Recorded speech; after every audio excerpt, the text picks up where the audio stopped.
오늘은 이제 저희 기드 교재에도 저희가 사용하는 차량동영값 교재에도 이제 없는 내용인데 요즘 좀 트렌드에 맞춰서 차량 전동화의 이제 개념이랑 전기차 제어 관련해서 조금 몇 가지 소개를 드릴게요.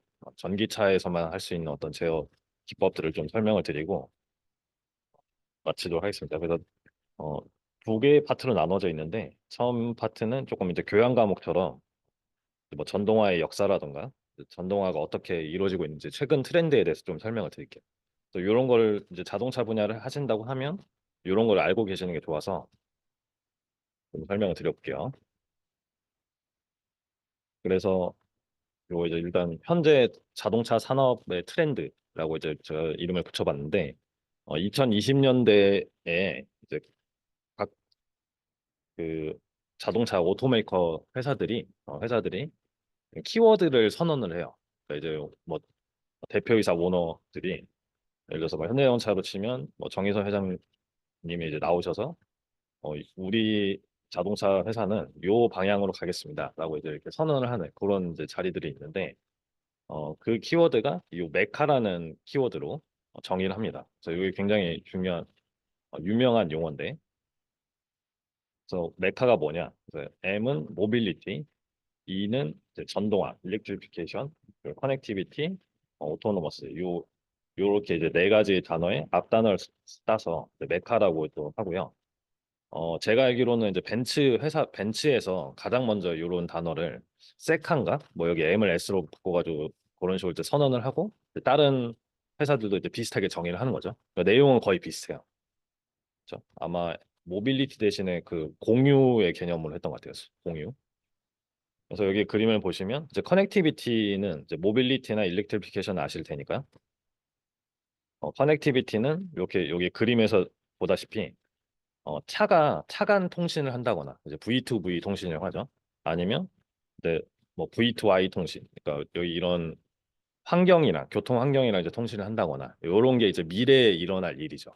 근데 현재 뭐 테슬라가 이제 자율주행을 굉장히 잘한다고 하는데 테슬라는 거의 이제 차 자체적으로 판단하는 로직을 사용을 해요. 자체적으로 이제 상황을 판단하고 그러니까 차 간 커뮤니케이션이 없는 거죠. 그래서 이게 자율주행이 잘 되려면 결국에는 이런 통신 어, 플랫폼이 이제 만들어져야 되는 거죠. 이런 환경이. 그래서 앞으로는 이러한 방향으로 이제 발전해 나갈 거다라는 걸 이제 2020년에 정의를 했는데 지금 한 4년가 봤을 때는 실제로 그렇게 진행이 되고 있는 것 같아요. 그리고 이제 요즘 이제 자동차 회사에서 유명한 말 중에 하나가 이제 SDV라는 말이 있죠. 소프트웨어 디파인드 비클이라고 해서 전통적으로 차량은 사실 이제 기계과에 졸업한 학생들이 이제 설계도 하고 이제 소프트웨어 쪽이라고 해봤자 이제 제어 로직 설계하고 이 정도 수준이었는데 어, 이제는 소프트웨어가 차량의 성능을 결정하고 전체적인 어떤 품질, 상품성을 결정할 거다라는 이제 개념이죠. 그렇죠? 그래서 하드웨어 성능은 어느 정도 올라왔다, 사실. 그러니까 이제 세츄레이션 됐고 소프트웨어로 이제 차량의 성능이 이제 변별력이 생길 거다라는 이제 개념이죠. 그래서 요즘 뭐 면접 볼 때도 이 SDV 관련해서 많이 물어보는 것 같아요. 자동차 회사에서도. 그래서 이 개념을 이제 조금 막연하게라도 조금 알고 계시는 게 좋을 것 같고. 어, 그래서 SDV 하면 항상 이제 나오는 개념 중에 하나가 OTA라는 개념이 있어요. OTA. 그래서 OTA라는 개념이 뭐냐면 이제 차량 제어기를 이제 무선 업데이트 한다는 거죠. 그래서 예를 들어서 우리가 핸드폰이 어, 이제 오류가 있다. 핸드폰 소프트웨어 오류가 있다 그러면 바로 이제 펌웨어 업데이트가 되죠. 그래서 우리가 각각 모든 고객들이 자기 핸드폰을 이제 무선으로 업데이트를 할 수가 있어요. 근데 차량 제어기는 그게 안 됐었어요, 여태까지. 2020년대까지는 그게 안 되고, 제가 이제 회사에 있을 때도 이제 어떤 뭐 예를 들어서 여기 용산의 어떤 서비스 센터에 문제 차량이 발견됐다. 그러면 이제 저 같은 연구원들이 직접 가서 노트북을 연결해가지고 유선으로 업데이트를 해줘요, 소프트웨어를. 근데 그게 얼마나 이제 비용이 많이 들고, 그렇죠? 되게 이제 비합리적인 구조였는데 이 무선 업데이트를 이용을 하면 어, 운전자가 이제 계속 이제 소프트웨어 업데이트를 직접 자기가 할 수가 있는 거예요. 그래서 로직도 오류도 잡을 수가 있고 새로운 어떤 기능이 나왔을 때 또 이제 업데이트를 할 수가 있고, 그래서 이러한 방식대로 이제 소프트웨어 기반으로 계속 이제 발전을 하고 있다. 그리고 제어 관점에서는 이 통합 ECU라는 개념이 되게 중요해요. 그러니까 원래 이제 어, 전통적인 차량 같은 경우에는 엔진 하면 이제 엔진 제어기가 따로 있고 ECU라고 하죠. 그리고 변속기면 변속기 제어기 TCU가 또 따로 있고, 그렇죠?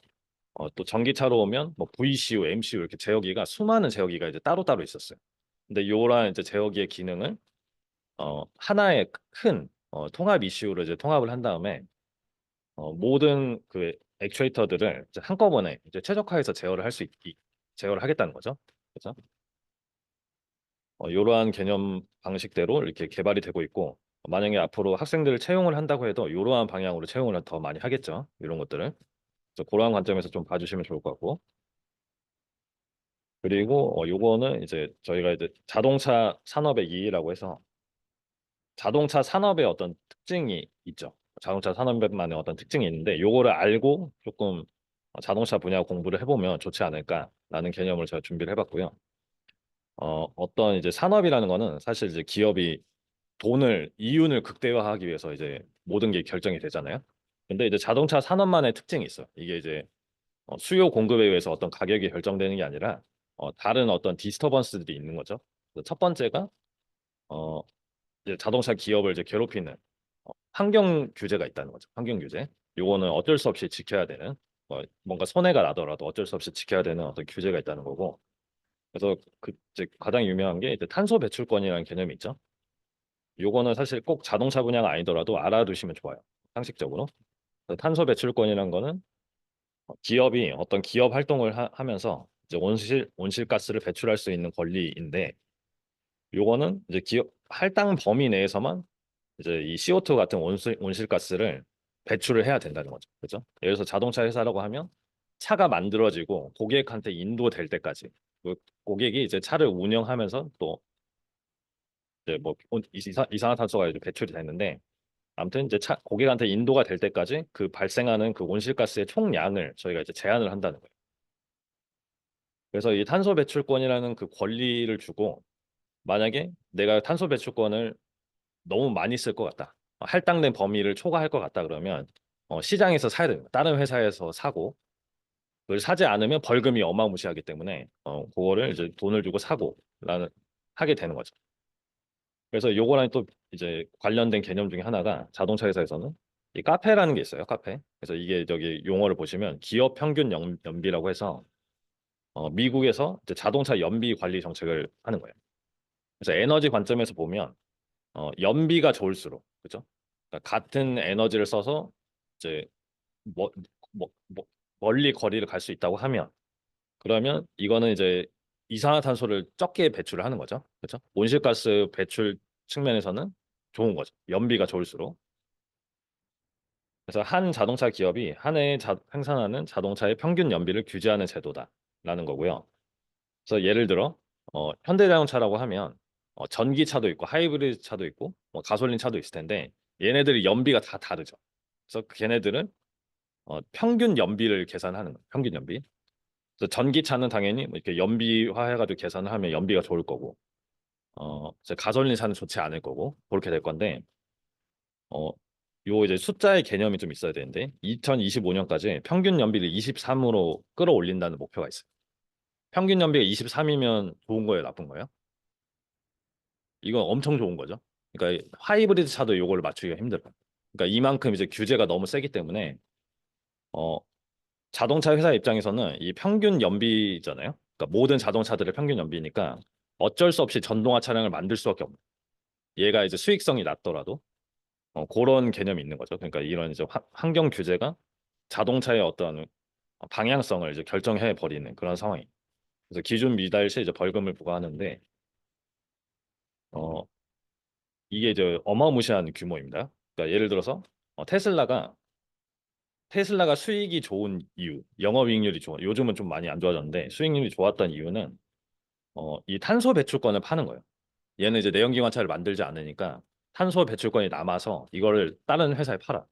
근데 그 수익이 2조 원이라는 거죠. 그러니까 이게 엄청난 규모의 어떤 그 대기업이라고 해도 그 판도를 흔들 수 있을 만한 어떤 이제 개념이라는 거죠. 그리고 이제 이 연비 규제를 못 맞춰가지고 뭐 이런 이제 벌금을 뭐 몇천억 원씩 내고 이런 게 있어요. 그래서 이런 것 때문에 자동차 회사는 어쩔 수 없이 이걸 다 맞추기 위해서 굉장히 이제 노력을 하고 있다. 됐죠? 그리고 이제 자동차 산업의 이제 좀 특별한 개념 중에 하나가 이 브랜드 이미지가 굉장히 중요하다라는 거죠. 그렇죠? 이건 뭐 다른 뭐 재화도 마찬가지일 것 같은데 그래서 이제 브랜드의 중요성. 이제 차를 볼 때 고급차 브랜드, 럭셔리 브랜드가 따로 있죠. 여러분들이 흔히 생각하는 럭셔리 브랜드라는 게 있고 일반차 브랜드가 있고 그래서 여기 뭐 이제 브랜드 노열티라는 이제 개념도 있고요. 그러니까 어떤 회사에 차를 타게 되면 그 메이커 브랜드에 이렇게 노열티가 생긴다. 그렇죠? 어떤 충성도가 생긴다라는 이제 개념이고요. 어, 그래서 이 고급차 브랜드의 특성은 사람들이 가성비를 따지지 않는 거죠. 그렇죠? 그러니까 이 브랜드만으로 너무 가치가 있기 때문에 돈을 기꺼이 많이 지급을 하고 어, 차를 사는 거예요. 그래서 현대차가 이제 2015년도가 한 10년 전쯤에 제네시스라는 브랜드를 만들었죠. 왜냐하면 이제 고급화 해가지고 어, 그러니까 다른 회사보다 굉장히 늦었어요. 예를 들어서 이제 토요타의 고급 브랜드가 렉서스인데 렉서스는 역사가 엄청 길잖아요. 근데 이제 현대차는 제네시스를 만들었고 그때 당시에는 이제 만들어가지고 언제 고급화 이미지를 구축을 하겠냐라는 이제 생각이 있었는데 결론적으로 지금 엄청 잘 됐죠. 그러니까 10년 만에 그러니까 제네시스 디자인이 너무 좀 고급스럽게 잘 되고 제 생각에 제네시스가 잘 팔리면서 제네시스는 많이 팔리면 팔릴수록 수익률이 이제 엄청 극대화돼. 이게 그 가격이 영업이익률이 그러니까 순 마진이 높기 때문에 그래서 그러한 방식으로 이제 자동차 회사들도 이런 걸 준비를 하고 있고 고급차 브랜드와 일반차 브랜드. 그러니까 제네시스와 현대차는 사실 같은 회사인데 고급화 전략을 통해서 이제 사람들의 이미지를 구축을 한다는 거죠. 그렇죠? 그리고 이제 일반적인 차, 이제 제가 타고 다니는 뭐 저희가 타고 다니는 일반적인 차는 어 사실 가격이 굉장히 중요하죠. 가격. 그러니까 차를 파는 데 있어서 가격을 잘못 맞추면 한 대도 안 팔리고 막 이렇게 되는 거예요. 그래서 이거를 사람들이 이제 일반차 브랜드에 대해서는 이제 가성비를 따지기 때문에 굉장히 그걸 고려해서 이제 적정 가격을 정하는 게 중요하게 되고 그리고 디자인이 굉장히 또 중요하죠. 디자인만 보고 이제 사는 사람도 있기 때문에 그리고 회사 입장에서 이제 이윤을 극대화하기 위해서 중요한 개념이 뭐냐면 이제 양산을 하는 게 중요해요. 그렇죠? 그러니까 박리담회를 하기 때문에 규모의 경제를 이거를 구축하는 게 중요하다. 그래서 이 내연 기관차가 이제 축쭉 치고 나왔던 게 이제 이 대량 생산이 이제 가능해지면서 됐던 건데 그래서 이제 뒤에서 나오겠지만 전기차가 역사적으로 이걸 성공을 못한 이유가 있어요. 역사적으로 이제 전기차가 굉장히 성공을 못하다가 요즘에 좀 치고 올랐잖아요. 그 이유는 전기차가 양산까지 가지 못한 거죠. 그러니까 규모의 경제를 달성하지 못했다. 근데 최근에 이제 테슬라가 규모의 경제를 달성을 했고 뭐 비아디나 이제 중국차 브랜드에서도 이걸 달성을 했기 때문에 이게 조금 이제 판도가 바뀌려는 거 아니냐 이렇게 사람들이 생각을 하고 있는 상황이죠. 그래서 이제 여러분들 한번 생각해 볼 게 이런 거죠. 이 두 차가 만약에 디자인이 같다. 이 두 차가 디자인이 같다고 하면 어떤 차를 살 거냐라는 거죠. 그렇죠? 그래서 일단 지금 디자인이 너무 눈에 들어오는데 디자인을 만약에 좀 요인을 제거를 하면 어떤 조건으로 차를 살 거냐라는 거죠. 그래서 제가 일부러 가장 그 풀옵션으로 이제 가격을 비교를 해봤어요. 그래서 일단 가격을 보면 얘는 지금 보조금 안 받았죠. 그 보조금 안 받고 보조금 안 받았을 때 전기차 가격이 일단 엄청 비싸죠.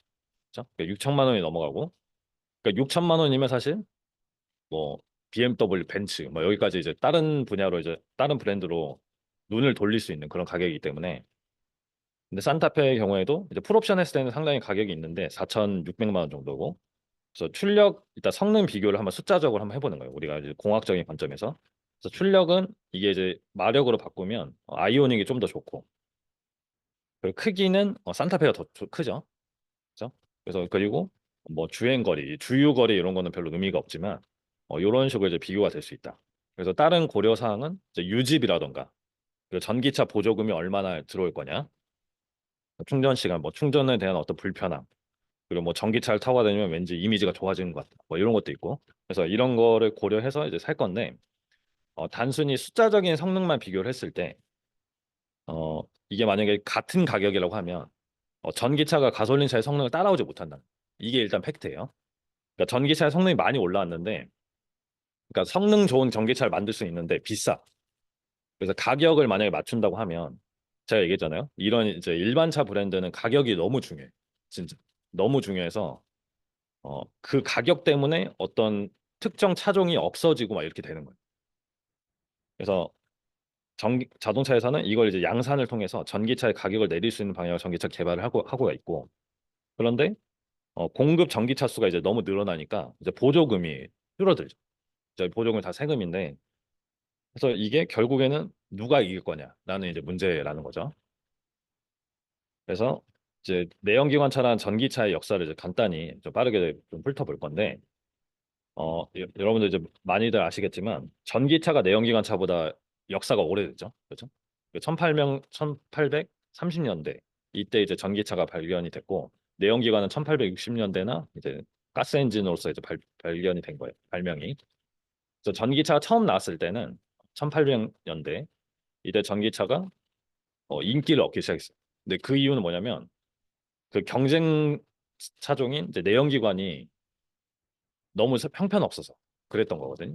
근데 내연기관이 원래 지금 저희 시동을 걸면, 그죠? 시동을 걸면 시동 모터가 엔진을 돌려서 시동을 걸어줘요. 그죠?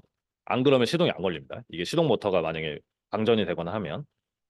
근데 이때는 이제 수동으로 시동을 걸었다는 거죠. 사람이 막 여러 명 붙어가지고. 그러니까 이제 너무 이제 불편하니까 전기차가 처음에 인기를 얻어서 계속 이제 발전해 갈 것 같았는데, 여기 이제 옛날에 있던 어떤 포스터, 여기 소사이어티 우먼은 뭐 전기차를 좋아한다 뭐 이런 내용. 그래서 이런 식으로 이제 굉장히 잘 나갔었는데, 어 이 포드 모델 T라고 이제 되게 유명하죠. 이거 이제 경제학 공부하실 때도 많이 나오는데, 이 모델 T가 양산이 되기 시작하면서 컨베이어 벨트 도입하고 뭐 양산이 되기 시작하면서 어 가격이 떨어지기 시작하고, 그렇죠? 가격이 떨어지기 시작하고 이 원유, 그리고 이런 어떤 자동차 역사는 사실 에너지의 역사는 똑같아요. 그러니까 에너지의 어떤 흐름, 에너지에 관련해서 이제 에너지가 부족해서 전쟁이 일어나기도 하고, 그렇죠? 정치적으로 활용을 하기도 하고 하는데, 이러한 흐름을 좀 생각을 하시는 게 좋아요. 그래서 1920년대 때 이제 도로 공사가 개선이 되고, 그 텍사스 원유 생산이 늘어나면서 이 원유 생산이 늘어나면 이제 가솔린 차가 당연히 인기가 많아지겠죠. 그렇죠? 원유 가격, 석유 가격이 내려가니까 전기차 인기가 자연스럽게 감소가 됐다는 거죠. 그래서 이제 1900년대 초반에는 이제 전기차들이 많았는데, 이 모델 T 양산 기점으로 수십 년간 내연기관차가 계속 발전을 해요. 수십 년간. 그래서 1960년대까지 계속 이제 발전하는데, 이때 이제 그 석유 파동이 일어나죠. 중동 전쟁이 일어나고 하면서 이 산유국들이 석유를 무기화하는, 이제 일부 지금도 많이 일어나잖아요. 이거를 이제 의도적으로 감산을 하고 막 석유 가격을 막 올리고, 그러면 이제 석유가 안 나는 이제 우리나라 같은 데서는 요거를, 그러면 이거 차를 유지하는 게 너무 힘드니까 전기차는 어떨까 이렇게 생각을 하게 된다는 거죠. 그죠? 1970년대 어 요러한 어떤 큰 이벤트를 기점으로 또 이제 전동화를 생각하게 되는, 다른 퓨얼 방식을 검토하기 시작한다. 그래서 1970년대 전기차에 대한 관심이 발생한다. 그래서 뭐 이런 식으로 이제 전기차에 대한 이제 관심이 발생을 하면서 이렇게 뭐 어떤 심포지엄에서 이런 식으로 발표도 하고, 요즘 그 최근에 어떤 발생했던 그런 이벤트들이랑도 좀 비슷하죠. 그죠? 전기차가 새로 개발이 되면 이걸 막 발표하고 굉장히 이제 잘 될 것처럼 이제 얘기를 하는.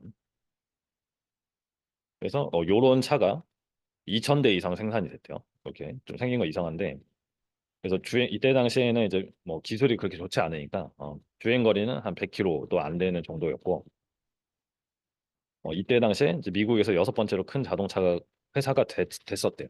그래서 쭉 이제 발전할 것 같은데, 이게 이제 미국이 얼마나 넓어요, 그렇죠? 미국이 넓고, 그러니까 주행 거리가 100km인 거는 너무 낮은 거죠. 너무 적기 때문에 전기차 인기는 또 자연스럽게 식기 시작하는 거예요. 그래서 이제 또 어쩔 수 없이 이제 대안이 없기 때문에 가솔린 차가 또 개발이 많이 되고 디젤 차나 이제 1990년대에 와서는 이제 환경 규제를 하기 시작한 거죠. 예전부터 이제 환경 규제가 있었는데 뭔가 조금 이 전체 판도를 흔들 만한 이제 규제들이 발생을 합니다. 그래서 보시면 이제 2013년보다 1973년이 훨씬 이제 미세먼지가 많았다는 거죠. 그죠? 예전에는 뭔가 더 깨끗했을 것 같은데. 그래서 이때 당시에 이제 유명했던 그런 이제 1990년대부터 미국에서 이제 법안들을 통과를 시키기 해요. 규제가 이제 발생하는 거죠.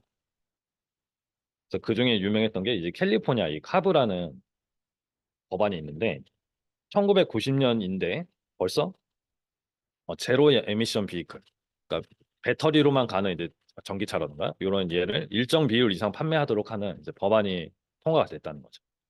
그래서 이런 법안이 통과를 하면 캘리포니아에 차를 팔려고 하면 어쩔 수 없이 이 차를 만들어야 되는, 그렇죠? 전기차를. 그래서 차량 이제 규제로 인해서 자동차 전동화에 관심이 이제 증가되기 시작하고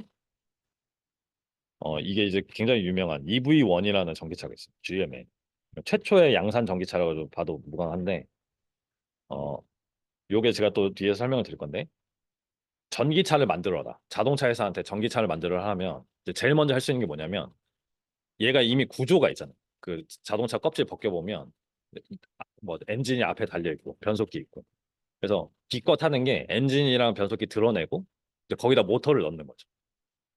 그러니까 플랫폼이 그냥 내연기관 플랫폼을 빌려다가 이제 전기차를 만드는 게 기껏 그 정도 수준이었는데 이때 이제 EV1이라는 게 전기차 플랫폼을 새로 만들어 가지고 어, 새로운 전기차를 만들었다라는 이제 의미가 있어요.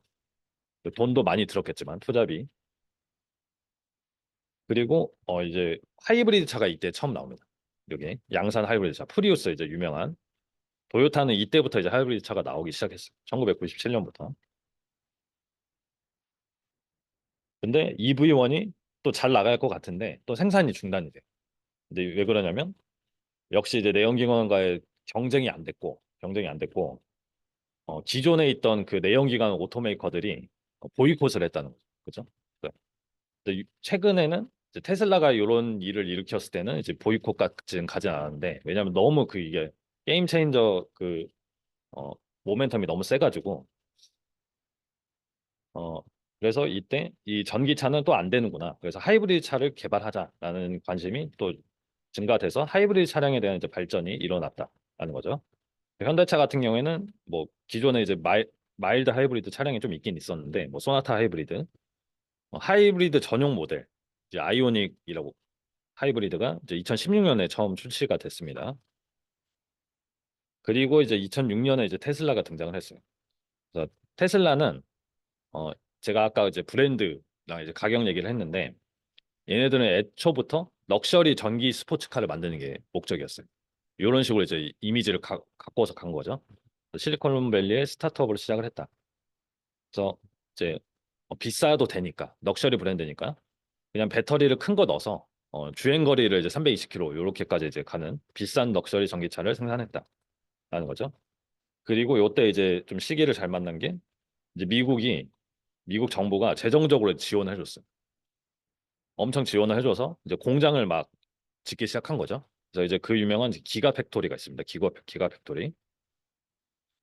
그래서 이게 기존에 있던 그 내연기관 차들이 갖고 있던 오래된 그 구식 공장과는 다르게 굉장히 신식이에요. 그러니까 생산 비용 자체를 굉장히 절감을 할 수 있다는 거죠. 그리고 이 시기랑 맞물려서 이 디젤 게이트, 폭스바겐 디젤 게이트가 발생을 했습니다.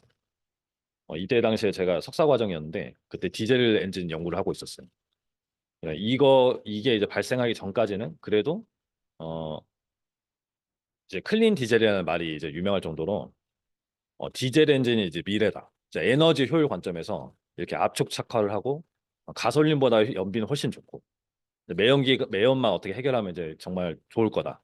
저는 아직도 사실 그런 생각이 좀 있는데 이때 이게 이제 이 디젤 게이트가 발생함으로써 완전히 넘어가 버렸어. 그러니까 판도가. 그러니까 저는 이게 굉장히 그냥 작은 어떤 사건이라고 생각했는데 어떻게 보면 폭스바겐의 어떤 그냥 도덕적인 문제다라고 생각했었는데 이게 정말 큰 문제였어요. 그게 왜 그러냐면 이 폭스바겐뿐만 아니라 유럽 자동차 회사들이 우리가 이제 배출가스 인증을 받잖아요. 그러니까 차량을 생산을 하면 얘 배출가스 기준을 만족했는지 인증을 받아, 검사를 받아요.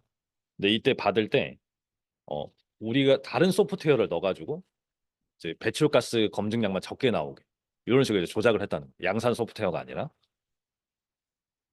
그러니까 제 생각에는 이게 배출가스 규제가 너무 센 것 이유도 있어요. 그러니까 그걸 맞출 수가 없는 거야. 뭔가 물리적으로. 그래서 그런 내용이 있어서 조작을 했다. 그래서 내연기관 퇴출 움직임까지 이제 발생을 한 거죠. 그래서 여기 보시면 이게 클린 디젤이라는 이 폭스바겐 전시 차량인데 얘도 조작된 소프트웨어가 들어가 있었대요. 이게 나중에 밝혀진 사실인데. 그리고 이제 요즘 2020년대로 와서 테슬라가 굉장히 가파르게 성장을 했죠. 요게 이제 2022년까지의 테슬라의 추이 실적 추이인데 매출이 이렇게 우상향하고 순이익도 굉장히 좋아요. 그러니까 테슬라가 왜 이게 게임 체인저냐? 그러니까 예전에는 전기차를 팔아도 돈이 안 생기는 거예요. 이게 규제에 의해서 파는 건데 돈을 벌 수 없다라고 생각했는데 테슬라가 돈을 벌기 시작하는 거죠.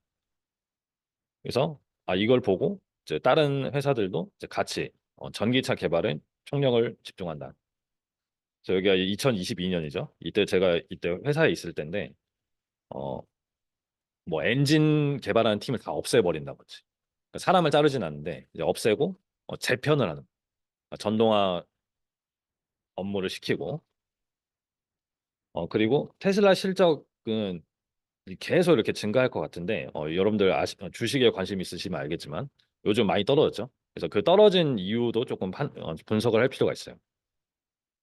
그래서 이게 제가 이제 그림을 그려봤는데 내연기관차랑 전기차 역사가 지금 100년이 넘죠. 120년 정도 되는 역사인데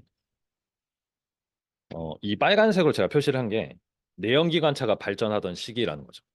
그래서 중간중간에 이렇게 초록색이 있는 게 전기차에 대한 관심이 증가하는 시기를 제가 표시를 해봤더니 굉장히 짧죠. 한 120년 중에서 굉장히 짧은데 중요한 거는 지금 저희가 살고 있는 시기가 이 초록색, 맨 오른쪽에 초록색이랑. 그래서 앞으로 이게 초록색으로 계속 갈 거냐, 아니면 빨간색으로 돌아올 거냐, 이런 이제 기로에 있다는 거죠. 그러니까 제가 2012년도에 석사를 이제 입학을 했는데 그때 디젤 엔진을 하래요, 저보고. 왜냐하면 디젤 엔진 너무 큰 프로젝트가 있었어, 학교에, 회사에, 저기 랩에. 그래서 클린 디젤 정말 좋구나 이렇게 하고 있는데 15년에 이제 디젤 게이트가 터진 거예요. 그래서 이게 이제 앞으로 사실 미래가 어떻게 될지를 정확하게 맞출 수는 없지만 떻게 될지를 조금 계속 흐름을 파악을 하고 있으면 도움이 되겠다는 거죠. 그렇죠? 이런 식으로 이제 되고 있고 어 요거 테슬라에 대한 설명 조금만 하고 뒤쪽으로 이제 제어 내용 갈게요. 그래서 전기차가 제가 예전부터 생각을 했었는데 전기차가 성공을 하려면 어떻게 돼야 되냐. 그래서 기술적으로는 이제 리튬이온 전지 말고 뭔가 그 배터리 측면에서 기술적인 혁명이 일어나야 되지 않겠냐라고 생각을 했어요. 이제 가격을 낮춰야 되잖아요. 성능은 좋은데. 근데 이제 테슬라는 이제 다른 방식으로 생각을 했는데 일단 그 기가 팩토리를 엄청 만들었잖아요. 신식 공장을 만들어서 제조 공정 자체를 효율화 시킨 거예요. 그러니까 생산 비용을 이제 엄청 줄인 거죠. 그래서 기가 프레스라고 해서 차량을 이렇게 찍어내. 그러니까 예전에는 막 다 이제 조립하고 사람들이 붙어서 조립하고 이렇게 인건비나 비용이 엄청 많이 들었는데 생산 비용을 절감을 했다. 그리고 전기차 생산만으로 그러니까 테슬라가 지금 1년에 100만 대 이상을 팔거든요. 그러니까 내연기관차 회사만큼 많이 파는 거예요. 그래서 규모의 경제에 도달했고 럭셔리 브랜드 이미지 구축이 있기 때문에 가격을 또 그렇게 많이 낮추지 않아도 되고 그리고 이게 또 중요한데 구독 서비스가 있죠. 자동차 회사는 원래 구독 서비스가 없어요. 그냥 옵션으로 처음에 차량 주문을 할 때 내가 이 옵션, 이 옵션, 이 옵션 넣고 싶다. 그러면 비용을 일시불로 지불을 하고 할부나 일시불로 지불을 하고 그 차를 만들어 주는 거잖아요. 그렇죠? 근데 얘는 소프트웨어적으로 이제 어떤 기능을 개발을 해가지고 얘를 막 파는 거예요. 천 몇백만 원 주고 이제 일시불로 판다거나 아니면 매달 몇십만 원씩 내세요. 이런 식으로 해서 구독 서비스를 도입을 하니까 영업 이익률이 좋을 수밖에 없죠. 그 탄소 배출권이나 뭐 비트코인 뭐 운용 이런 것도 되게 유명했죠. 이런 걸 운용을 해서 이제 부가 수익을 낸다. 그렇죠? 그래서 기가팩토리를 쓰면 이 자동차 차체를 통째로 찍어내는 방식이래요. 그래서 이런 방식을 쓰면 당연히 이제 생산 비용이 절감될 수밖에 없다라는 거죠. 그리고 이런 수치들을 좀 알면 좋은데 어, 완성차 업체가 이제 전통적인 제조업 업체잖아요. 그래서 인건비는 계속 매년 증가하기 때문에 이게 영업이익률이 엄청 적어요. 그러니까 현대차가 그렇게 많이 판다고 하는데 이때 당시에 2021년 기준으로 6.3%예요. 그렇죠?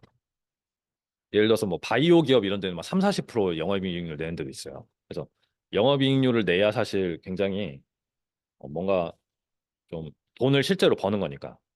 근데 이제 테슬라는 이제 한 15% 이상 나왔었죠. 그죠? 최근에 좀 떨어졌는데 그리고 테슬라가 이 이제 구독 피로 시대를 만들어서 이제 다른 회사들도 이런 구독 시스템을 넣으려고 하고 있죠. 그래서 그 유명한 이제 FSD, 풀 셀프 드라이빙이라는 그 테슬라 자율주행 기능을 이렇게 이제 1,600만 원으로 팔거나 아니면 구독료를 뭐 26만 원으로 내거나 뭐 이런 식으로. 그래서 요즘은 좀 가격이 바뀌었다고 해요. 그래서 이거를 하려면 이걸 팔 만한 가치가 있는 그 소프트웨어 품질이 돼야겠죠. 그렇죠? 근데 제가 봤을 때 이 양산차에서 자율주행은 확실히 테슬라가 제일 잘하거든요. 그러니까 테슬라 정도는 돼야 이거를 이제 돈 받고 팔 수 있는 그러한 상황입니다. 그래서 여기 영업이익을 보면 어, 현대차는 684만 팔았을 때 17조 원을 벌었는데 테슬라는 그것보다 훨씬 적게 팔고 거의 비슷한 영업이익금을 그러니까 영업이익률이 좋다라는 거죠. 그래서 테슬라 실적이 점점 좋아질 것 같은데 이게 이제 영업이익률이 7.7%대까지 떨어졌어요. 그렇죠? 이것 때문에 이제 뭐 전기차 캐즘 뭐 이런 얘기 나오면서 그러니까 뭐 매출도 지금 일정하고 오히려 영업이익률은 떨어지고 지금 약간 위기다. 이렇게 이제 얘기가 나오고 있는 거죠. 그래서 앞으로 어떻게 될 건지 여러분들이 좀 예측을 해보면 좋을 것 같고 그래서 작년에 무슨 일이 있었냐면 치킨 게임이 이제 벌어졌어요. 그렇죠? 전기차 분야에서. 그래서 우리 이제 배터리 중에 LFP 배터리 이거 이제 주식하시는 분들이 더 많이 알더라고요. 그렇죠? 그래서 우리가 알고 있던 그 3원계 배터리 말고 LFP 배터리를 장착해서 이제 가격은 성능은 조금 떨어지는데 가격을 확 낮춰서 테슬라를 이제 중국산 모델 Y를 사면 4천만 원대 구입을 가능할 수 있었던 시기가 있었어요, 작년에. 요즘도 이렇게 팔고 있는지 모르겠는데 이런 식으로 이제 다른 회사의 전기차를 못 사게. 그죠? 그러니까 완전 치킨 게임이잖아요, 이게. 그러니까 이제 가격을 확 낮춰가지고 얘네들 영업이익률이 높기 때문에 요 정도 이제 마진을 낮춰서 점유율을 높이겠다라는 이제 전략을 취한 거죠. 근데 뭐 효과는 그렇게 좋지 않았다. 그리고 문제가 중국 전기차 기업들이 너무 싼 가격이 되니까 막 1,000만 원대 전기차 막 이런 것들이 나오기 시작했어요. 그래서 그러니까 테슬라나 그나마 이렇게 버티고 있고 뭐 이런 피스커라던가 이제 다른 기업들은 뭐 이제 파산 위기다 이런 이제 기사들이 떴었습니다. 올해 초에. 그래서 이게 앞으로 어떻게 될 건가 이런 거를 조금 이제 관심을 가져보면 좋을 것 같고요. 전기차 제어 관련해서 조금 제가 정리를 해서 좀 말씀을 드릴게요. 그래서 우리가 이제 차량을 보면 우리가 겉에는 이제 껍질이 있잖아요. 그래서 얘가 속이 어떻게 생겼는지를 좀 이해를 할 필요가 있어요. 그렇죠? 그래서 얘가 이제 전기차냐 아니면 내연기관 차냐에 따라서 어떻게 다를 건데 그래서 전기차 같은 경우에는 얘가 이 eGMP라고 해서 현대자동차에서 쓰는 그 전기차 플랫폼이에요. 그러니까 현대자동차에서 지금 양산되는 차는 뼈대가 다 이렇게 비슷하게 생겼다라고 생각하면 돼요. 그래서 보시면 이제 눈에 띄는 게 일단 배터리 시스템이 이렇게 바닥에 깔려 있죠. 그렇죠? 바닥에 쭉 깔려 있고 바퀴를 돌리기 위한 이제 모터가 후륜 모터나 전륜 모터가 있고 그리고 모터에서 휠로 갈 때 모터에서 휠로 이제 모터의 동력이 휠로 전달이 되는데 이제 감속기라는 부품이 있죠. 감속기라는 부품이 있어서 변속기는 감속기가 여러 개 있는 거라고 생각을 하면 돼요. 그러니까 그러니까 기어비를 줘서 이제 토크를 증폭을 한다거나 그렇죠? 그런 식으로 이제 사용하는 게 이제 감속기인데 어, 이렇게 이제 그런 장치들이 들어가 있다. 거고, 우리가 이제 동력 생성 관점에서는, 자, 요런 거는 상식적으로 알아두면 좋아요. 우리가 배터리는 DC예요, AC예요? 혹시 아시는 분 있나요? 우리가 그 전기를 따질 때 DC냐 AC냐? 배터리는 DC예요, DC. 그래서 배터리는 DC인데, 우리가 이제 모터는 AC로 작동되는 모터를 씁니다. 그래서 중간에 어떤 인버터가 있어야 돼요. 그래서 인버터라는 그 전력 변환 시스템이 있어야 돼서, 러프하게만 얘기하면 이제 DC를 AC로 바꿔서 구동 모터를 돌리고, 구동 모터에서 출력이 나와서 감속기를 통해서 휠로 전달된다라는 거죠. 그렇죠? 그래서 이게 이제 전기차로 오면서 사실 제어하는 사람들이 약간 위기를 맞는다 이런 이제 말이 있었어요. 그 이유가 뭐냐면 이 결국에는 이 동력 제어를 해야 되는데 이 구조가 너무 쉽다는 거. 너무 쉬워서 예전처럼 엔진 변속기 이런 복잡한 구조가 아니기 때문에 좀 할 게 없지 않겠냐라는 이제 생각을 하고 있는 거죠. 근데 그건 어느 정도 맞는 말이에요. 어느 정도 맞는 말이에요. 그러니까 내연기관 같은 경우에는 요 파워트레인이라는 거 저희가 이제 변속기에 대해서는 제가 간단히 렉처를 했었는데 엔진을 제어하는 것만 해도 너무 어려워. 이게 너무 그러니까 공부할 것도 많고 연소공학도 공부를 해야 되고 특성을 예측하기도 너무 어렵고 그렇죠? 그리고 변속기 자체도 굉장히 구조가 복잡하고 그래서 이 이제 엔진과 변속기를 파워트레인이라고 하는데 얘네들이 어떻게 제어하냐에 따라서 동력 생성 과정이나 에너지 효율이 많이 바뀐다는 거죠. 그렇죠? 근데 전기차는 이 P라는 부품으로 이제 P라는 명칭, 이게 굉장히 유명한 명칭이에요. 파워 일렉트릭. 전기차 구동 장치는 P라고 한다. 이런 거는 이제 알고 있으면 좋죠. 그래서 P는 모터, 인버터, 이제 감속기로 구성이 돼서 동력이 생성되는, 동력이 전달되는 그 부분을 얘기를 합니다. 그다음에 이제 제어 구조, 제어 관점에서 좀 볼게요. 그래서 이게 이제 제가 알고 있는 내용이 있는데 이거를 사실 그 회사 기업 보안 그런 내용이 있기 때문에 일단 좀 찾았어요. 인터넷 찾은 내용을 좀 비슷한 내용을 좀 그림을 가져왔습니다. 그래서 여기 밑에 뭐 EV 포스트라는 데서 어떤 분이 그림 그려놓은 걸 이제 가져왔는데 한번 볼게요. 그래서 이제 모터를 제어를 하려면 일단 MCU라는 게 있어요. 모터 컨트롤 유닛. 그러니까 여러분들이 이제 정확하게 비교를 하기는 어렵지만 어떤 모터를 제어를 하려면 모터 드라이버가 있어야 돼요. 그죠? 제어기 역할을 하는 어떤 하드웨어가 있어야 돼요. 그게 이제 MCU고 제가 예전에 이제 개발했던 거는 요 VCU라는 거였는데 얘가 뭐냐면 이제 비이클 컨트롤 유닛이라고 해서 전기차의 어떤 통합 차량 제어기 역할을 해요. 그래서 VCU의 이제 메인 역할은 뭐냐면 요구 토크를 생성합니다. 요구 토크. 모터가 이 정도 토크가 나와야 되라는 이제 토크 명령을 생성을 하고 그리고 충전 쪽도 이제 VCU가 관리를 해요. 전기차가 충전 쪽이 굉장히 중요하죠. 그래서 차량 레벨 메인 제어기 역할을 한다. MCU는 이제 요구 토크를 받아서 모터 토크를 트래킹하는 제어를 해주는 거고 인버터 레벨에서 그래서 예를 들면 이런 거죠. 이- 이제 운전자가 전기차를 탄 운전자가 지금 정차 중에 다음과 같이 차량 조작을 했어. 이제 운전하시는 분들 알 텐데 이제 P단에 있다가 이제 D단으로 변경을 하고 브레이크 페달 떼고 엑셀을 밟았어요. 이렇게. 그러면 어 이거에 맞게 이제 VCU가 제어를 해줘야 되죠. 그죠? 그러면 이걸 보면 차량이 이제 부드럽게 출발을 해야겠죠. 그죠? 엑셀을 많이 밟지는 않았으니까. 그러면 이런 식으로 이제 현재 운전자 입력, 운전자가 지금 D단으로 바꿨네, 엑셀을 밟았네, 라는 이제 입력을 보고 판단을 하는 거예요. 디시전 로직이 있죠. 우리가 자율주행 로직 짜듯이 차량 측정 정보를 봤더니 현재 차가 멈춰 있네. 그럼 차량을 출발을 해야겠다.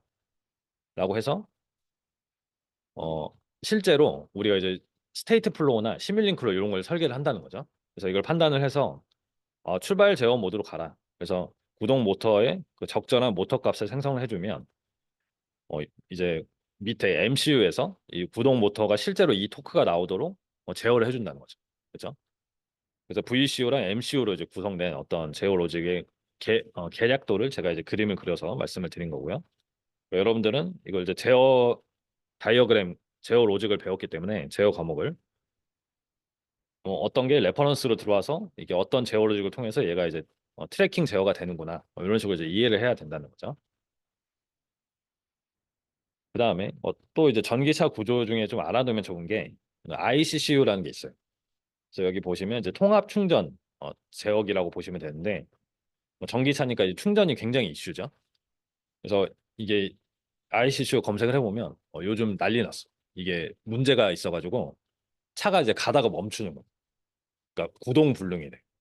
그게 이제 그 원리를 조금 이해하실 필요가 있는데 이게 용어가 많아가지고 근데 요 용어들이 이제 현대차에서만 쓰는 용어가 아니라 실제로 다 통용되는 용어예요. 그래서 좀 알고 계시면 좋고 그래서 LDC라는 게 있고 OBC라는 게 있어요. 그래서 얘네들 역할은 이제 간단히만 알아주면 좋은데 어, LDC는 우리가 차량 전장 시스템 있잖아요. 우리가 뭐 차량에다가 어, USB 꽂으면 핸드폰 충전도 되고, 그죠? 충전도 되고, 뭐 내비게이션 전원도 연결을 하고, 그래서 그런 어떤 전장 전원을 쓰려면 12볼트를 씁니다. 12볼트 DC를 쓰거든요. 요거는 상식이에요. 그러니까 내연기관 차량에서도 시가잭 아시나요? 시가잭? 그러니까 시가잭이 이제 전원을 공급을 하는 건데 그게 12볼트. 그러니까 12볼트로 모든 전장에 이제 돌아간다라고 생각하시면 돼요. 편의 시스템이나. 그리고 심지어 어, 이 12볼트로 차량 시동도 걸어요. 그래서 얼마 전에 그 예원 학생이 탄 전기차가 방전이 됐었어요. 그 이제 시동이 안 걸리는. 그러면 사람들은 이렇게 생각하죠. 이게 충전 고전압 배터리는 충전이 이미 많이 되어 있는데 왜 시동이 안 걸리냐? 근데 그 이유는 이제 이 12볼트 보조 배터리가 이제 방전이 된 거죠. 그렇죠? 그래서 이 LDC라는 어떤 기능이 있어서 이 부품이 있어서 12볼트 배터리의 충전 관리를 해줘요. 그렇죠? OBC는 이거는 이제 배터리를 충전할 때 온보드 차저라고 해서 일반적으로 우리가 가정에서 이제 전기차를 충전한다고 하면 AC 전원으로 충전하잖아요. 그렇죠? 220V 이런 전원을 충전하니까 배터리는 DC이기 때문에 AC DC로 또 컨버팅을 해줘야 되거든요. 그래서 그런 역할을 하는 게 이제 OBC다라고 생각해 주시면 되고 여기 보시면 이제 LDC라는 부품을 통해서 여기 이게 보조 배터리죠. 그 시동 배터리. 그래서 최근에 이제 문제가 된 게 차량이 ICCU 문제로 차가 가다가 멈추는 거. 이게 왜냐면 이 LDC 등의 기능이 명확하게 뭔가 어떤 이상이 있어가지고 보조 배터리 충전이 안 된 거죠. 우리가 차량을 운행을 하면 어, 메인 배터리가 있어요. 고전압 배터리가 있고 얘는 저희가 이제 뭐 플러그인 해가지고 충전을 하잖아요. 그래서 얘는 사람들이 충전을 많이 하는데 이 에너지를 이제 LDC를 통해서 보조 배터리를 계속 충전해줘야 돼요. 그래서 LDC 로직이 만약에 잘못되거나 하면 이게 충전이 안 되는 거죠. 그래서 이런 것도 조금 알아두시면 좋고. 그래서 이제 거의 다 했는데 차량 동력, 전기차 차량 동력학 개념에서의 어떤 제어 로직, 한 두 가지만 좀 설명을 드릴게요. 두 가지만. 첫 번째는 이제 제가 이제 랩에서 학생들과 과제하고 있는 스마트 회생제동이라는 기능이 있죠. 그래서 이게 전기차에만 들어갈 수 있는 기능이. 하이브리드 차도 들어갈 수 있는데 회생제동. 그래서 일단 회생제동이 뭔지를 상식적으로 알고 있으면 좋아요. 그렇죠? 이게 이제 에너지 아이템이고 전기차 아이템이기 때문에 회생제동은 어, 이제 우리가 브레이크를 밟아서 제동을 할 때 차량의 운동 에너지가 있잖아요. 그렇죠? 이미 차량이 가고 있기 때문에 속도가 있기 때문에 운동 에너지가 있는데 이거를 전기 에너지를 회수할 수 있는 기능이죠. 그래서 전기 에너지를 회수해서 배터리를 충전할 수 있는 오히려. 그러니까 제동을 하면서 배터리 에너지는 충전하니까 굉장히 좋은 거죠, 사실. 그래서 이 원리가 뭐냐면 이제 뭐 패러데이 법칙 뭐 이런 게 있는데 전기 모터를 발전기로 사용하는 원리라는 거죠. 그러니까 이런 거는 계속 리마인드를 시켜주면 좋아요. 예전에 다 중고등학교 때 배웠으니까. 그러니까 차량 운동 에너지를 전기 에너지를 회수를 해서 차는 멈추면서 에너지는 회수를 한다. 그래서 이거는 회전제동은 어디서 할 수 있냐면 모터가 장착된 전동화 차량에서 다 쓸 수 있다. 하이브리드 전기차는 전기차. 그리고 운전자가 만약에 브레이크를 밟잖아요. 브레이크를 밟으면 전체 요구 제동력이 있어요. 그렇죠? 그러니까 브레이크를 많이 밟으면 제동력이 많이 발생을 해야 되는데 그 제동력을 내연기관 차는 유압 제동력으로 다 충당을 하는데 전기차가 되면 회생 제동력으로 일부 충당을 할 수 있다는 거죠. 그렇죠? 그래서 이거를 제동 제어 로직에서 이걸 제동력을 배분을 합니다. 회생 제동을 얼마만큼 쓸 거냐. 왜냐하면 총량만 주면 되잖아요. 같으면 되니까. 그래서 제어 관점에서 이 회생 제동이 굉장히 이제 재밌는 거죠. 왜냐면 새로운 액추에이터가 생긴 거예요. 제어 관점에서. 그러니까 내가 유압 제동으로 할 수 있는 그런 기능들을 회생 제동으로 바꿔서 쓸 수가 있는. 그럼 신기술인 것처럼 보이는 거죠. 기능은 이제 비슷한데 이게 이제 개발자들이 하는 생각이에요. 아, 새로운 액추에이터가 생겼다. 그래서 이제 스마트 회생 제동이라는 게 나왔다라고 생각하시면 돼요. 제가 좀 러프하게 얘기를 하면 그래서 스마트 회생 제동은 뭐냐면 말 그대로 이제 회생 제동량이 커지면 이제 제동량이 커지는 거죠. 회생 제동량을 스마트하게 가변해 주겠다라는 거죠. 근데 어떻게 가변을 해주냐면 앞차와의 거리 정보나 아니면 과속 카메라 정보를 통해서 그 속도에 맞춰서 미리 이제 감속을 해주는. 그래서 이게 결국에는 그 크루즈 제어랑 비슷하죠. 크루즈 제어랑. 그래서 회생 제동은 일반적으로 브레이크를 밟거나 아니면 엑셀 페달을 떼기만 해도 얘가 이제 작동을 하죠. 회생 제동은. 그래서 크루즈 제어랑 유사한 기능이지만 이제 유압 제동 대신에 회생 제동을 사용을 한다. 그래서 이러한 상황에서 이 빨간 차가 전기차, 내 차라고 하면 앞차와의 거리를 재서 거리를 유지하는 이제 회생 제동량을 계산을 해준다는 거죠. 거리가 너무 가까우면 회생 제동량을 크게 키워서 확 멈출 때까지 하는 거고. 실제로 이게 전기차 이제 클러스터 화면인데 여기 이제 회생 제동 단계를 저희가 이제 운전대 패들 시프트라는 걸로 조정을 할 수가 있어요. 그래서 이걸 조정을 하면 이제 스마트 회생 제동 기능도 킬 수가 있다라는 거죠. 그래서 저희가 이제 예전 작년에 이제 과제로 개발했던 그 회생 제동 시스템의 이제 제어로직 구조고요. 보시면 여기 이제 레퍼런스 값이 이제 목표 거리가 되는 앞차와의 거리. 그러니까 우리가 이제 어떤 제어 기능을 보면 이제 각각이 뭔지는 몰라도 이제 전체적인 그림은 이제 그릴 수 있어야 되는 거죠. 그림을 보고 이게 레퍼런스고 이게 입력이고 어, 어떤 값을 측정해서 쓴다라는 거를 저희가 알 수 있어요. 그러니까 학부 제어만 배워도. 그래서 지금 목표 거리를 받아서 회생제동 토크를 계산하는 로직인 거죠. 그렇죠? 그러니까 목표 거리보다 내 거리가 너무 가까워. 그럼 요구 토크를 키우겠죠. 그렇죠? 그런 방식으로 어떤 제어로직, PID 제어로직이든 어떤 제어로직을 쓴다는 거고. 그래서 이때 당시에는 이제 이제 파라미터 추정기를 칼만 필터를 이용해서 파라미터 추정기를 이용을 해서 이제 레퍼런스 값을 이제 바꿔주는 그러한 연구를 수행을 했었고요. 이런 식으로 이제 알고리즘 구현이 되고 실제로 이제 구현되는 거는 이제 카심으로 저희가 그래프로 영상으로 이제 구현을 했어요. 그래서 앞차랑 가까워지면 얘가 이제 멈추기 시작하는데 그때 멈출 때 이제 회생제동 토크를 쓴다는 거죠. 그렇죠? 이때는 이제 회생제동 토크가 너무 부족해서 이제 브레이크 압력까지 들어가는 상황인데 이러한 식으로 이제 검증도 해보고 제어로직을 설계를 해서 상대 거리가 이렇게 이제 유지되는 걸 볼 수가 있습니다. 두 번째, 요게 이제 좀 메인 내용인데 요것만 하고 이제 마칠 거예요. 토크 벡터링이라는 기능이 있어요. 토크 벡터링. 이거는 이제 차량 능력하는 사람들은 아셔야 돼 반드시. 그래서 토크 벡터링은 이제 벡터링이라는 의미를 조금 굳이 풀어서 설명하면 이제 벡터가 크기도 있고 방향이 있는 이제 물리량이라고 의미하잖아요. 그래서 토크를 크기와 방향을 이제 배분을 해주겠다라는 어떤 개념이라고 생각하시면 돼요. 그래서 우리가 이제 차량을 제어를 할 때 이 휠 바퀴의 토크를 좌우 바퀴 토크를 이제 분배 제어를 하는 거죠. 그러니까 몇 대 몇 이렇게 나눠서 줄 수 있는 그러한 기능이고 여러분들이 예측할 수 있겠지만 좌우 바퀴를 토크를 분배를 할 수가 있으면 이 요 레이스를 마음대로 요 모멘트를 바꿀 수가 있죠. 그렇죠? 그래서 내연기관 차에서도 사실 있는 기능이고요.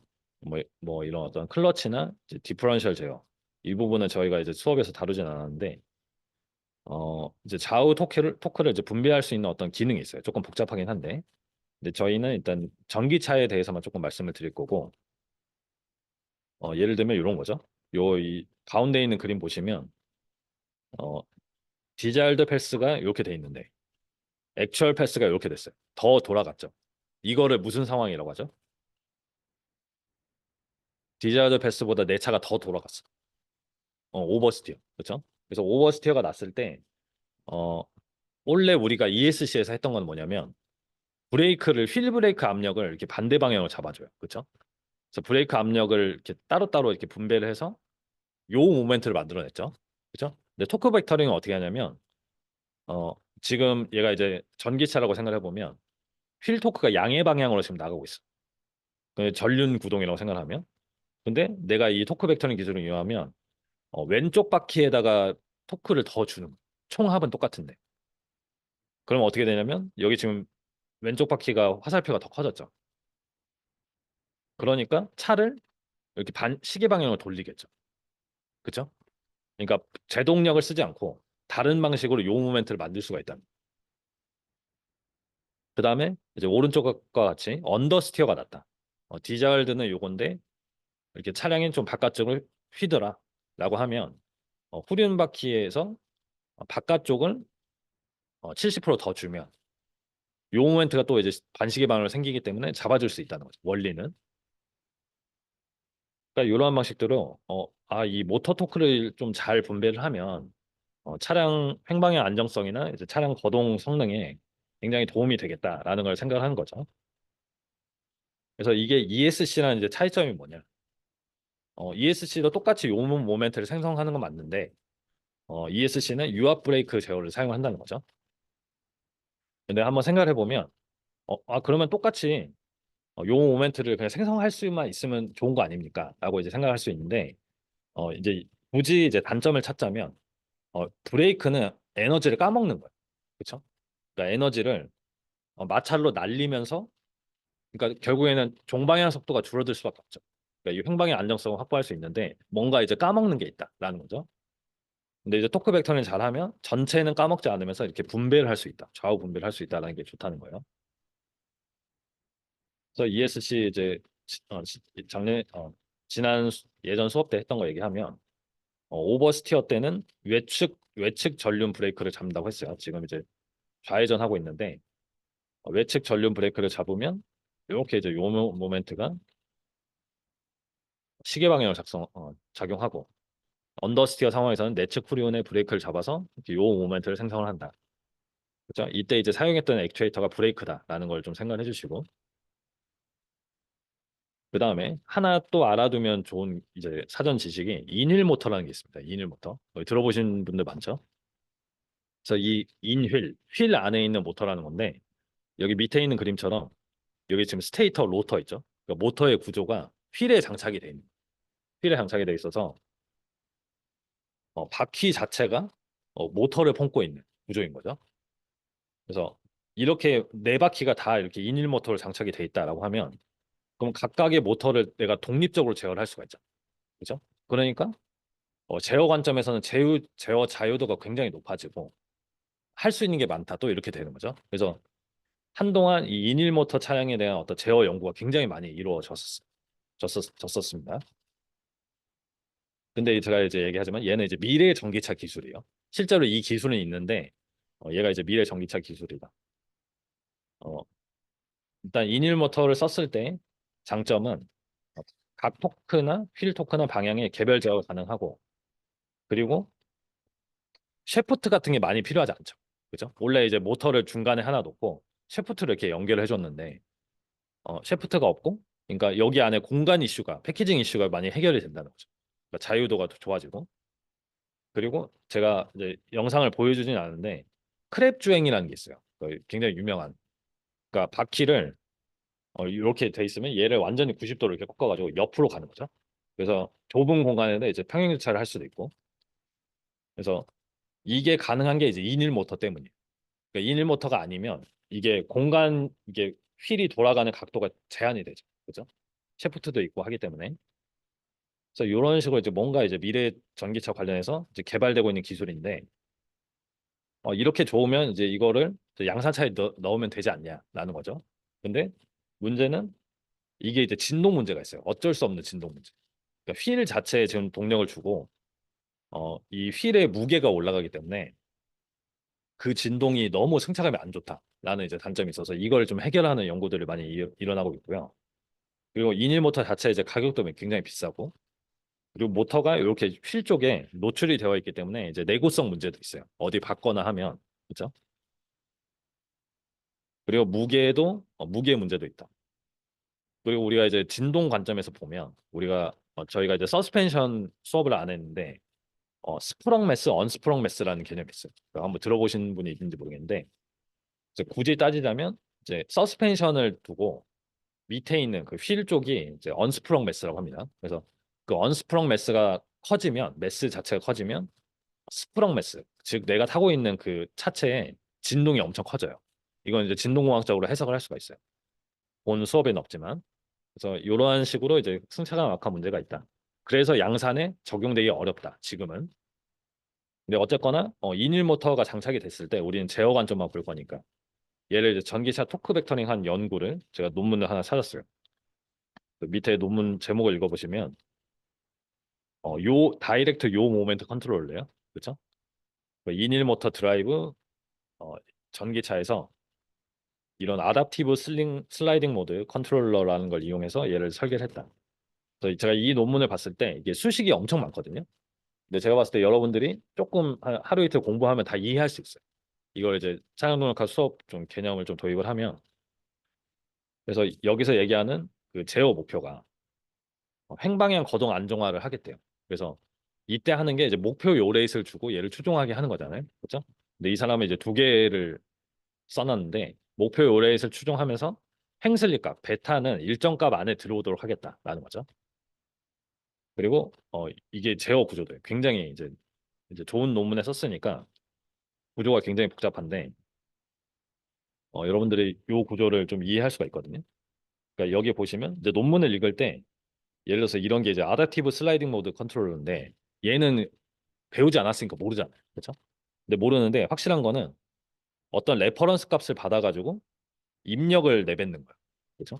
그러니까 이렇게 해석을 하는 거예요. 어떤 제어 로직을 썼는지는 중요하지 않고 그 여기 또 PID 제어 로직이 있는데 얘도 레퍼런스를 받아서 어떤 입력을 내뱉는다는 거죠. 그렇죠? 근데 지금 이 ASMC라는 애가 뱉어내는 입력을 보니까 모멘트잖아요. 요 모멘트. 그렇죠? 그러니까 요 모멘트를 생성하는 어떤 제어기구나라고 생각을 하는 거죠. 그리고 이때 사용했던 정보가 여기 감마 디자일드, 그 베타 디자일드를 쓴다는 거죠. 얘를 디자일드 값을 줘서 어떤 요 모멘트를 생성하는 애구나라고 이제 생각을 하는 거예요. 그래서 요 모멘트를 생성을 하면 여기서 이제 요 모멘트를 생성을 하죠. 이쪽에서 요 모멘트를 생성하면 그 요 모멘트를 내기 위해서 휠 토크를 계산을 해야 되죠. 그죠? ESC처럼. 그래서 휠 토크를 계산하는 토크 디스트리뷰션 알고리즘이 있구나. 이렇게 이제 해석할 수가 있는. 그러면 밑에 이제 인버터, 모터 컨트롤러가 실제 토크 입력을 해주는 거고. 그러니까 이런 식으로 이제 이해를 할 수가 있습니다. 그래서 상위 지역이랑 하위 지역이. 얘가 이제 상위 지역이고, 얘가 이제 하위 지역이가 되겠죠. 이 밑에가. 상위 지역이를 보면 목표가 상위 지역의 역할은 코렉티브 요 모멘트를 생성을 하는 거죠. 그렇죠? 그 종방의 타이어 폴스를 계산한다. 이제 이 목표를 달성하기 위한. 근데 목표가 뭐냐면 목표 요레이스를 추종을 하고 횡스리 값을 유지하는 거. 그리고 현재 이거 제가 얘기했죠. 그냥 ESC를 쓰면 현재 차속이 줄어들 수밖에 없다고. 제동력을 쓰면. 근데 토크 벡터링을 잘 하면 전체 토크량은 유지를 할 수가 있기 때문에 VX를 유지를 할 수가 있어요. 코너링을 하면서. 그러니까 이게 이제 굉장히 좋은 점 중에 하나거든요.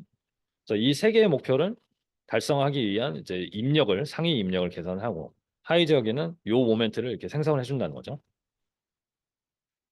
그래서 이게 이제 여러분들이 아는 식들이 다 있어요.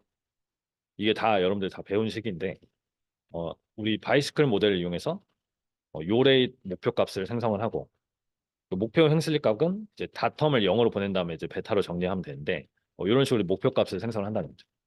그리고 우리가 타이어 힘을 표현을 해야 되기 때문에 이렇게 리니어 타이어 모델을 써주고 이거 다 배운 겁니다. 그래서 이런 식으로 목표 값을 생성을 한다.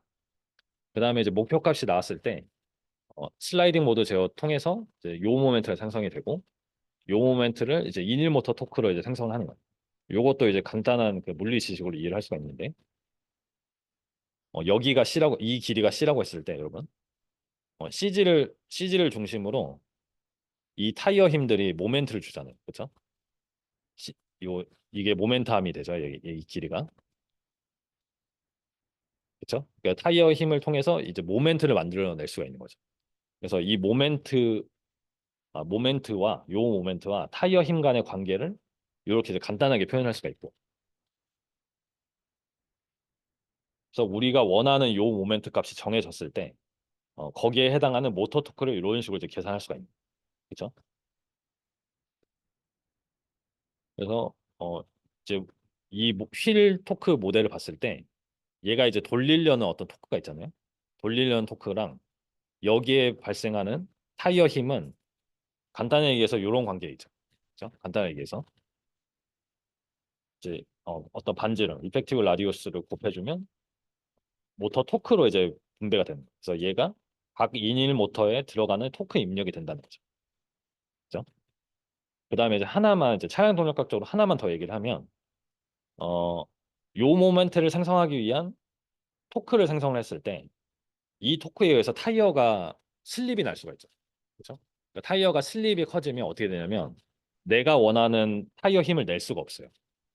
그래서 이 논문에서 뭐라고 했냐면 요런 어떤 휠 슬립을 고려한 보정 토크 값을 이렇게 넣어준다고 얘기를 했습니다.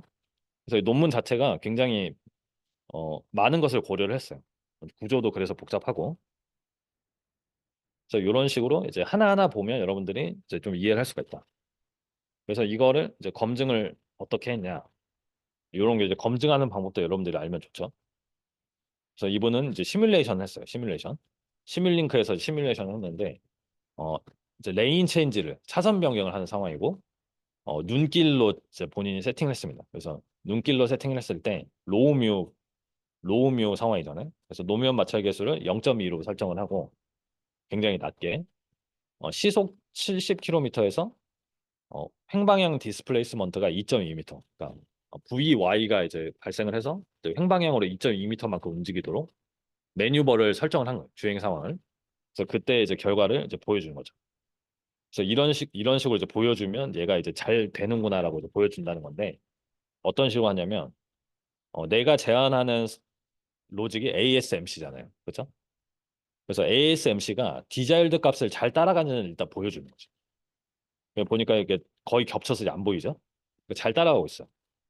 목표 요렛을 이렇게 줬는데도 잘 따라가고 있다. 시뮬레이션이니까 당연히 잘 되겠죠, 사실은. 근데 중요한 거는 같은 조건에서, 같은 시뮬레이션 조건에서 이 컨트롤러를 하지 않았을 때는 이렇게 이제 요렛이 출렁인다는.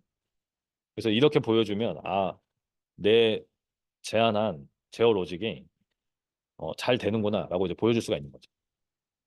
근데 이제 제가 만약에 이 놈을 리뷰한다고 하면 시뮬레이션 환경이 얼마나 정확합니까? 라고 이렇게 물어볼 것 같아요. 그죠? 시뮬레이션 환경에 대한 내용이 조금 적게 써져 있어서. 그 다음에, 여기도 이제 사이드 슬립 앵글도 이제 특정 값 이내에 이제 들어오도록 제어를 했는데, 보면 이제 디자일드 값보다 안에 들어오게 되어 있다는 거죠. ASMC, 이 연두색 라인이.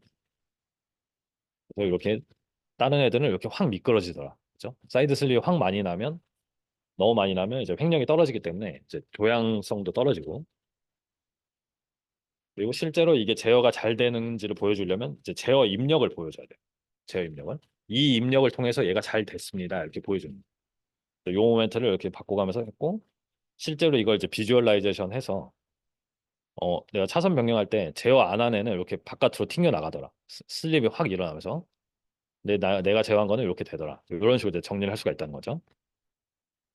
그래서 여러분들이 이제 프로젝트를 준비를 하실 때도 이렇게 이제 그래프로 나중에 결과를 보여주실 건데 이제 검증 결과를 보여줄 때는 항상 비교군이 있으면 좋아요. 그렇죠? 비교군이. 그래서 비교군이 똑같은 조건에서 비교군을 돌렸을 때 내게 더 좋다라는 걸 좀 반드시 좀 보여주는 게 좋을 것 같습니다.